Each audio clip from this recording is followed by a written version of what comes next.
আল্লাহ রাব্বুল আলামিন বলেন,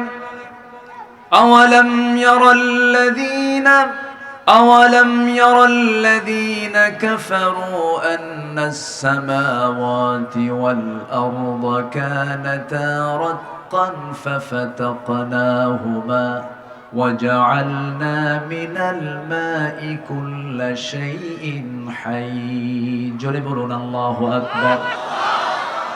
কাফেররা কি তাকায় না? আমি আল্লাহ রাব্বুল আলামিন এই আকাশ এবং জমিন একসময় একসাথে রেখেছিলাম, একসঙ্গে লাগানো ছিল। প্রচন্ড ধাক্কার মধ্য দিয়ে মহাশূন্য সৃষ্টি হয়েছে। বিগ ব্যাং থিওরি এটাই প্রমাণ করেছে। বিগ ব্যাং থিওরি এটাই বলেছে, এই আকাশ এবং জমিন একসঙ্গে লাগানো ছিল, একটা প্রচন্ড ধাক্কার মধ্য দিয়ে মহাশূন্য সৃষ্টি হয়েছে। এই যে বিজ্ঞান যে এই থিওরিটা দিল,